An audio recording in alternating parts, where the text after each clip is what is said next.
ಎಲ್ಲರೂ ನೋಡಿರುತ್ತೀರಿ. ಆದರೆ ಇದಕ್ಕೆ ಕಾರಣವೇನೆಂಬುದು ನಿಮಗೆ ತಿಳಿದಿದೆಯೇ? ಶ್ರೀಕೃಷ್ಣನು ತನ್ನ ಮುಡಿಯಲ್ಲಿ ನವಿಲುಗರಿಯನ್ನೇಕೆ ಧರಿಸಿರುತ್ತಾನೆ ಗೊತ್ತೇ? ಪೌರಾಣಿಕ ಕಾಲದ ಕುತೂಹಲಕಾರಿ ಕಥೆಗಳು ಕೇಳಲು ಒಂದು ಕಥೆಯಂತೆ ತೋರುತ್ತದೆ, ಆದರೆ ಅವು ಖಂಡಿತವಾಗಿಯೂ ನಮಗೆಲ್ಲರಿಗೂ ಜೀವನದಲ್ಲಿ ಒಂದು ಪಾಠವನ್ನು ಕಲಿಸುತ್ತದೆ. ಭಗವಾನ್ ರಾಮ ಮತ್ತು ಕೃಷ್ಣ ಇಬ್ಬರಿಗೂ ಸಂಬಂಧಿಸಿದ ಅಂತಹ ಆಸಕ್ತಿದಾಯಕ ಕಥೆಯೊಂದನ್ನು ನಾವಿಲ್ಲಿ ನಿಮಗೆ ಹೇಳಲಿದ್ದೇವೆ. ಕಥೆಯು ಶ್ರೀಕೃಷ್ಣನ ಕಿರೀಟದಲ್ಲಿರುವ ನವಿಲು ಗರಿಯ ಕುರಿತಾಗಿದೆ. ಅಷ್ಟಕ್ಕೂ ಶ್ರೀಕೃಷ್ಣ ತನ್ನ ತಲೆಯ ಮೇಲಿನ ಕಿರೀಟದಲ್ಲಿ ನವಿಲು ಗರಿಗಳನ್ನು ಏಕೆ ಧರಿಸುತ್ತಾನೆ? ಇದು ಅವನ ಹಿಂದಿನ ಅವತಾರ ಭಗವಾನ್ ರಾಮನಿಗೆ ಸಂಬಂಧಿಸಿದೆಯೇ?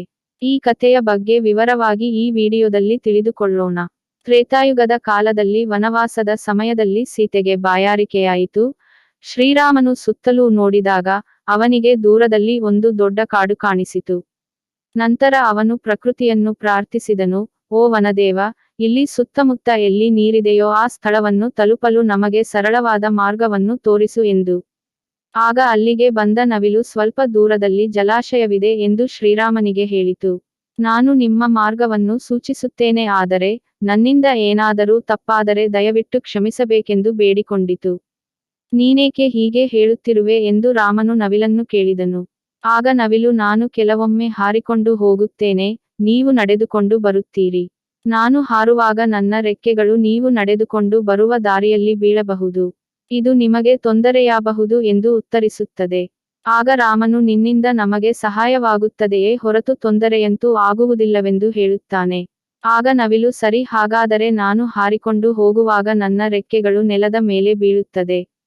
ಇದರ ಸಹಾಯದಿಂದ ನೀವು ಕೊಳಕ್ಕೆ ಮಾರ್ಗವನ್ನು ಕಂಡುಕೊಳ್ಳಬಹುದೆಂದು ಹೇಳುತ್ತಾನೆ. ಆದರೆ ನವಿಲು ಗರಿಗಳು ನಿರ್ದಿಷ್ಟ ಸಮಯದಲ್ಲಿ ಮತ್ತು ನಿರ್ದಿಷ್ಟ ಋತುವಿನಲ್ಲಿ ಮಾತ್ರ ಬೀಳುತ್ತವೆ ಎನ್ನುವ ನಂಬಿಕೆಯಿದೆ. ನವಿಲು ತನ್ನ ಇಚ್ಛೆಗೆ ವಿರುದ್ಧವಾಗಿ ತನ್ನ ಗರಿಗಳನ್ನು ಹರಡಿದರೆ ಅದು ಸಾಯುತ್ತದೆ. ಮರ್ಯಾದ ಪುರುಷೋತ್ತಮ ಶ್ರೀರಾಮನಿಗೆ ದಾರಿ ತೋರಿದ ನವಿಲಿನ ವಿಷಯದಲ್ಲೂ ಅದೇ ಆಯಿತು. ಕೊನೆಗೆ ನವಿಲು ತನ್ನ ಕೊನೆಯುಸಿರೆಳೆಯುತ್ತಿರುವಾಗ ತನಗೆ ಎಷ್ಟು ಭಾಗ್ಯವಿದೆ ಎಂದು ಮನದಾಳದಲ್ಲಿ ಹೇಳಿಕೊಂಡಿದ್ದು, ಜಗದ ದಾಹವನ್ನು ನೀಗಿಸುವ ಭಗವಂತನ ದಾಹವನ್ನು ತಣಿಸುವ ಭಾಗ್ಯ ತನಗೆ ದೊರೆತಿದೆ ಎಂದು ಅದು ಸಂತೋಷಪಡುತ್ತಾ ನಾನು ಈಗ ಕೊನೆಯುಸಿರೆಳೆದರೂ ಯಾವುದೇ ನೋವಾಗಲಾರದು ಎನ್ನುತ್ತದೆ. ಆಗ ಭಗವಾನ್ ಶ್ರೀರಾಮನು ನವಿಲಿಗೆ, ನೀನು ನಮ್ಮ ದಾಹವನ್ನು ತೀರಿಸಲು ನಿನ್ನ ಗರಿಗಳನ್ನೇ ಅರ್ಪಿಸಿದ್ದೀಯಾ? ನಿನ್ನ ಈ ಸಹಾಯಕ್ಕೆ ನಾನು ಚಿರಋಣಿ. ಮುಂದಿನ ಜನ್ಮದಲ್ಲಿ ನಾನು ನಿನ್ನ ಋಣವನ್ನು ತೀರಿಸುತ್ತೇನೆಂದು ಭಗವಾನ್ ಶ್ರೀರಾಮನು ನವಿಲಿಗೆ ಭರವಸೆಯನ್ನು ನೀಡುತ್ತಾನೆ.